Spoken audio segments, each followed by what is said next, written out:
Hello students. आज हम class 11th physics का chapter number 1 unit and measurement start करने वाले हैं। यह हमारी फिजिक्स की सीरीज इंशाल्लाह आपको 11th क्लास में तो फ़ायदा पहुंचाएगी, साथ ही साथ हम 12th क्लास में भी आपके साथ रहेंगे। तो वीडियो को एंड तक ज़रूर देखिएगा और सब्सक्राइब और शेयर करना ना भूलें। सबसे पहले हम इसमें बात करेंगे यूनिट एंड मेजरमेंट के बारे में। तो पहले हम कुछ क्वांटिटीज़ के बारे में बात करेंगे। यूनिट और मेजरमेंट की कुछ क्वांटिटीज़ के बारे में बात करेंगे। जैसे physical quantity, a quantity which is measurable is called physical quantity. ऐसी क्वांटिटी जिसको हम मेज़र कर सकते हो हम उनको बोलेंगे फिजिकल क्वांटिटी। ठीक है, ये 3 टाइप की खैर रहती है, पर अभी मैंने यहाँ 2 टाइप ही दे रखा है, फंडामेंटल और दूसरी है ड्राइव्ड क्वांटिटी। फंडामेंटल क्वांटिटी क्या होती है? Physical quantity which is based and can not be drive from any other quantity.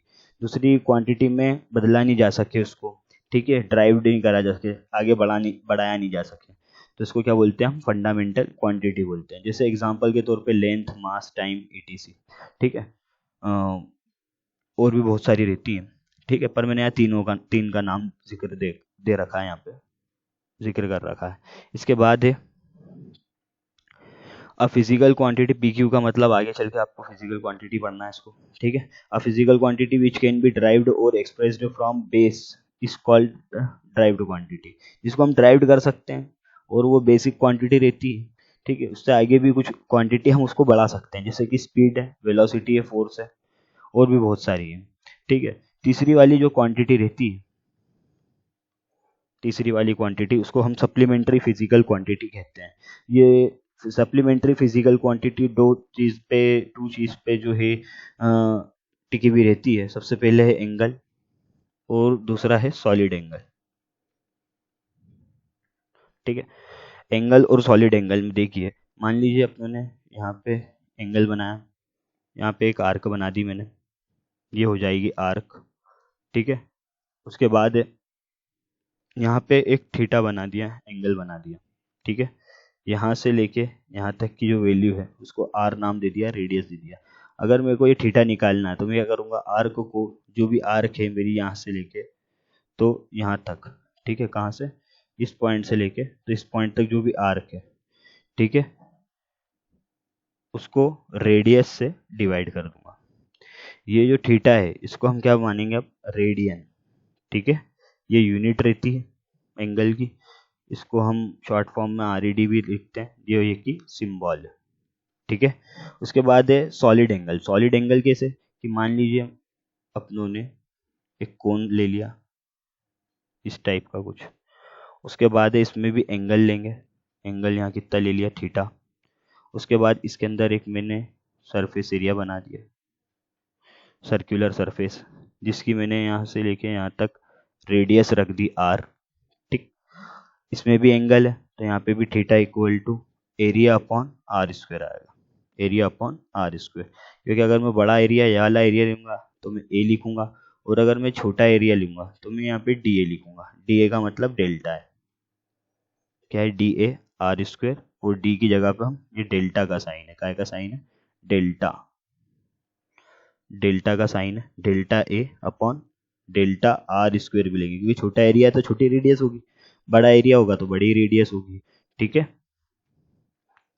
इसके बाद हम रेडियन की यूनिट निकालना सीखते हैं कि किस किस तरीके से हम एंगल की वैल्यू पाई के फॉर्म में लिख सकते हैं।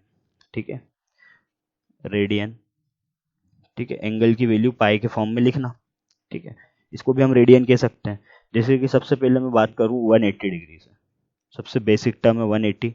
180 को हम लिखते हैं पाई रेडियन या पाई।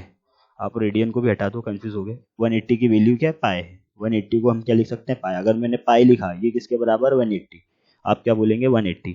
उसके बाद मान लीजिए ले सर हमें तो 180 नहीं चाहिए, हमें 360 चाहिए, तो जाहिर सी बात है बेटा, आप इस वाली क्वांटिटी के अंदर, ये जो क्वांटिटी दे रखी है इसके अंदर आप क्या करेंगे?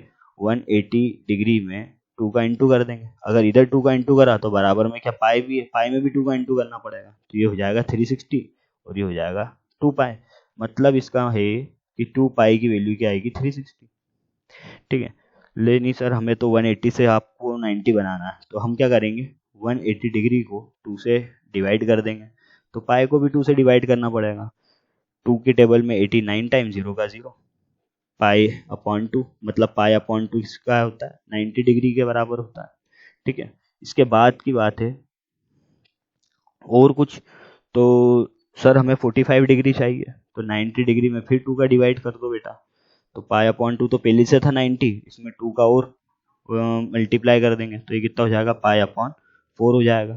फिर मैं यहाँ लिख देता हूँ 45 degree equal to pi upon 4। इस टाइप से हम इसको करते रहेंगे सॉल्व और हमारी वैल्यू आती रहेगी। ले सर हमें तो 60 डिग्री चाहिए, तो बेटा फिर 180 डिग्री पे आ जाइए। ठीक है, इसको क्या करेंगे 3 से डिवाइड कर देंगे, क्योंकि 3 की टेबल में 18 6 टाइम्स 0 का 0, मतलब 60 डिग्री कितना आएगा, पाई अपॉन 3। ठीक है, ऐसे आप चाहो तो 90 डिग्री भी 90 डिग्री तो खैर निकालना सीख लिया अपन, 30 डिग्री भी निकाल सकते हैं। 180 डिग्री में 6 का डिवाइड कर देंगे। ठीक है, तो यहाँ भी 6 का डिवाइड, तो ये हो जाएगा 30 डिग्री। 30 डिग्री कितना आएगा, पाई अपॉन 6 रेडियन।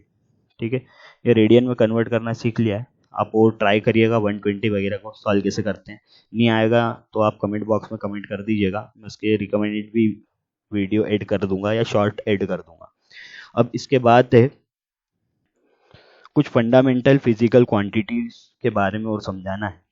ठीक है, जैसे कि मान लीजिए फंडामेंटल फिजिकल क्वांटिटी जैसे कि लेंथ, लेंथ को हम और क्या बोल सकते हैं, यूनिट क्या रहती है लेंथ की। ठीक है, मैं इस जानिब यूनिट लिख देता हूँ और यहाँ पे सिंबल लिख देता हूँ और ये फिजिकल क्वांटिटी हो जाएगी हमारी। ठीक है, लेंथ यूनिट क्या रहती है मीटर और इसका सिंबल क्या रहता है एम। उसके बाद है मास, जिसको हम लिखते हैं किलोग्राम में, जिसका सिंबल रहता है केजी। उसके बाद है टाइम, जिसको हम लिखते हैं सेकंड में, जिसका है एस ई सी या एस रहता है सिंबल। उसके बाद है फोर्थ टेम्परेचर, ये एस जो है छोटा एस है ना, बड़ा एस डिस्प्लेसमेंट का रहता है। उसके बाद टेम्परेचर, टेम्परेचर को हम केल्विन में नापते हैं, केल्विन का क्या साइन रहता है के। उसके बाद है फिफ्थ वाला हमारे पास इलेक्ट्रिक करंट, इलेक्ट्रिक करंट, इसको हम नापते हैं एम्पेयर में, इसकी यूनिट रहती है एम्पेयर और इसको हम क्या लिखते हैं ए। ऐसे आगे भी है, जैसे कि मान लीजिए सिक्स्थ वाला है amount of substance, amount of substance क्या होगा, तो अमाउंट ऑफ सब्सटेंस जो रहता है मोल में लिखते हैं और इसका सिंबल है मोल, MOL डॉट। ठीक है, इतना आपको समझ में आ गया होगा। इसके बाद है कुछ, अगर वैल्यू लिखें डायमेंशन में, अगर इसको डायमेंशन में लिखना है, डायमेंशन में कुछ नहीं लिखना है, जो सिंबल है उसको स्क्वायर ब्रैकेट में लिख देंगे, जो सिंबल हमने यहाँ दे रखे हैं। ठीक है, जैसे कि यहाँ पे जो स्क्वायर लेंथ है, तो लेंथ को हम L करके डायमेंशन में लिख देंगे। कैसे, जैसे कि मान लीजिए लेंथ है, तो हम इसको डायमेंशन फार्मूला अगर बनाना चाहें तो हम इसको ऐसा लिखेंगे L। अगर मान लीजिए मास है, तो मास को कैसे लिखेंगे M। और मान लीजिए टाइम है कि ये 3 यूनिट ज़्यादा यूज़ होती है इसमें डायमेंशन फार्मूले में, इसको हम बोल देंगे टी। इसके बाद है फोर्थ है टेम्परेचर। ठीक है, टेम्परेचर को हम के बोल सकते हैं। उसके बाद है electric current, electric current, electric current को हम क्या बोलेंगे, या तो स्क्वायर ब्रैकेट में ए या तो फिर आई, ये डायमेंशन कहलाएगा। उसके बाद है सिक्स्थ वाला, मान लीजिए अमाउंट ऑफ सब्सटेंस, अभी लिखा था आप लोगों ने, अमाउंट ऑफ सब्सटेंस, ये कितना हो जाएगा, मोल हो जाएगा, मोल। ठीक है, अब कुछ फिजिकल क्वांटिटी के डायमेंशन पढ़ते हैं। इस वीडियो में हम आधे डायमेंशन पढ़ेंगे और इसके बाद वाली वीडियो में आधे तो पूरे हो जाएंगे हमारे। ठीक है, इस वीडियो में कम से कम हम 13 डायमेंशन या 14 डायमेंशन आपको बता देंगे। ठीक है, अब सबसे पहले हम बात करते हैं एरिया की। तो एरिया का जो वैल्यू रहती है मीटर स्क्वायर में वैल्यू आती है, क्योंकि मीटर है तो मीटर का मतलब क्या है, हमने देखा था मीटर का मतलब क्या था, लेंथ थी, और लेंथ का डायमेंशन फार्मूला क्या होगा, एल होगा। तो इसका मतलब है यहाँ पे क्या आ जाएगा, एल स्क्वायर। ठीक है, चाहो तो अंदर लिख दो इस तरीके से।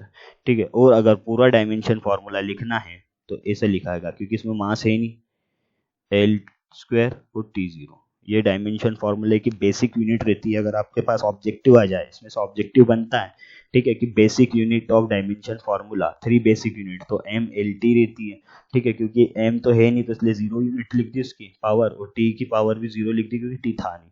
इसके बाद है दूसरा वाला, यहाँ पे वॉल्यूम लिखते हैं, एम क्यूब वॉल्यूम रहती है। वॉल्यूम आपने 10th क्लास में पढ़ के आ रहे हैं मैथ्स में। वॉल्यूम का मतलब ही रहता है, मैं बार बार बोलता हूँ कि वॉल्यूम जब भी देखें तो आप यूनिट के अंदर क्यूब लगाया करें, ठीक है। तो लेंथ है, तो लेंथ के अंदर क्यूब डाल देंगे, तो यहाँ पे डायमेंशन फार्मूला हमारा क्या बनेगा, या तो ये भी एक डायमेंशन फार्मूला सही है और ये पूरा डायमेंशन है, दोनों के बराबर ही है, कोई अलग नहीं है, कोई नंबर नहीं कटेंगे, आपको ये लिखने पे और ये लिखने पे एक ही जैसे नंबर मिलते हैं, ठीक है। m0 l की पावर 3 t0, ठीक है।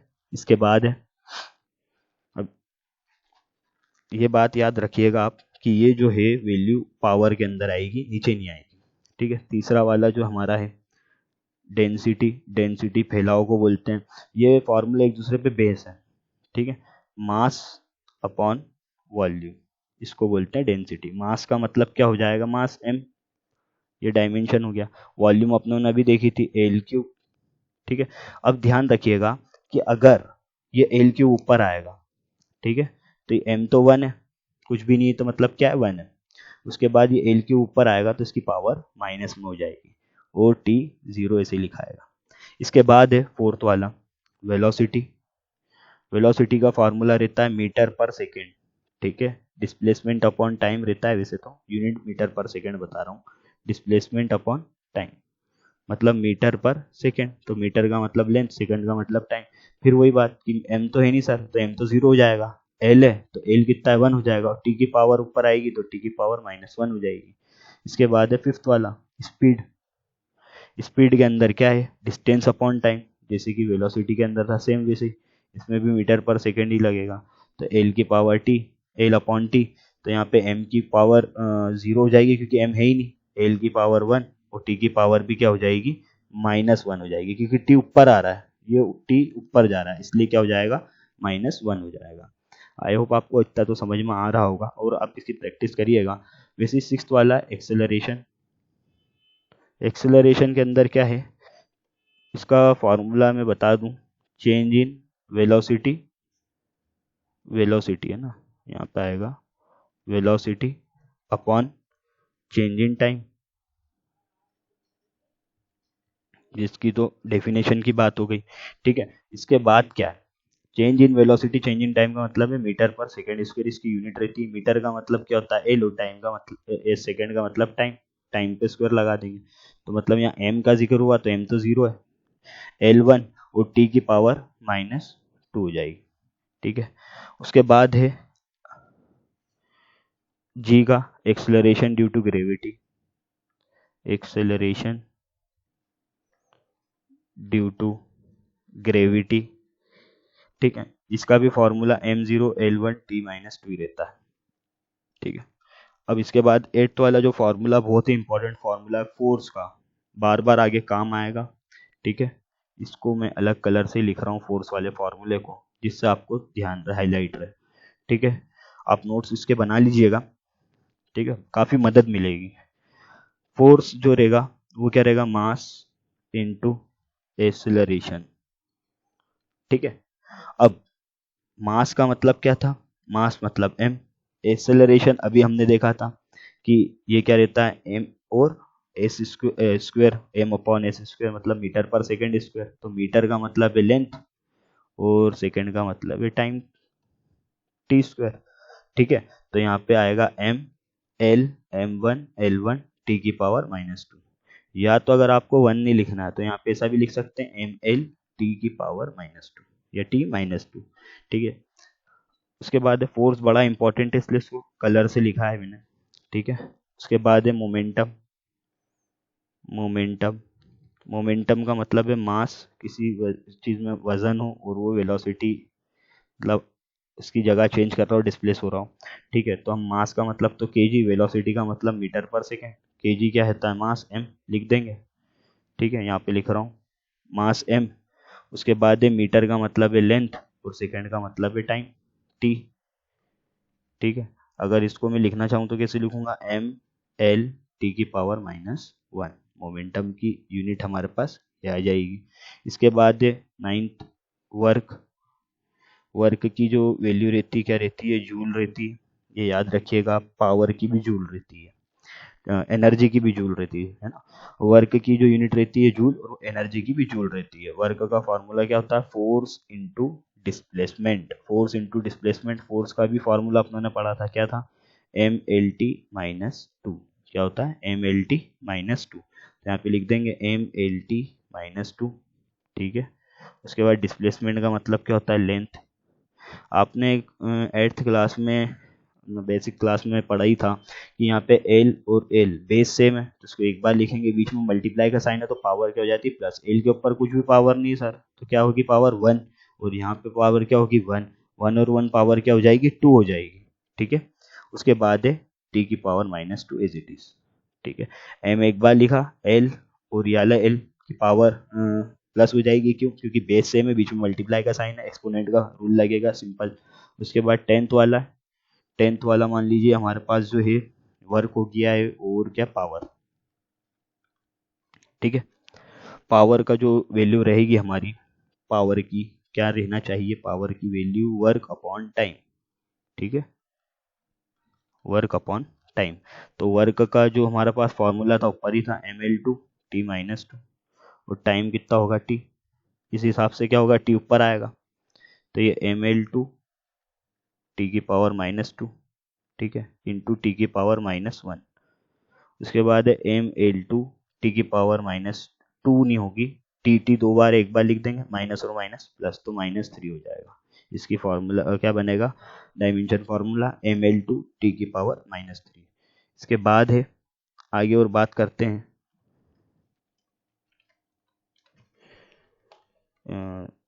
एक दो यूनिट और देख लेते हैं अपनी कौन सी यूनिट हो गई है। मैंने 12-13 यूनिट का आपको बोल रखा था, ठीक है। हम पहले चेक कर लेते हैं हमने स्पीड की कर ली है क्या नहीं, स्पीड की कर ली है, ठीक है। वेलोसिटी हो गई हमारी, डेंसिटी, वॉल्यूम, एरिया हो चुका है, ठीक है। हम आगे बढ़ते हैं। हमारी एनर्जी की जो यूनिट रहती है, ये कौन सी थी, 10वां या 11वां। एनर्जी की जो यूनिट रहेगी वो कितनी रहेगी, हमारे पास जूल ही है इसकी वैल्यू, ठीक है। तो वर्क वाली भी लगेगी, डायमेंशन फॉर्मूला ml/t-2, मैंने बताया था, वर्क का ही लगेगा एनर्जी पे भी। उसके बाद हमारे पास 12वां है काइनेटिक एनर्जी। क्या है, काइनेटिक एनर्जी। काइनेटिक एनर्जी क्या रहेगी, 1/2 mv², इसका फॉर्मूला रहता है, ठीक है।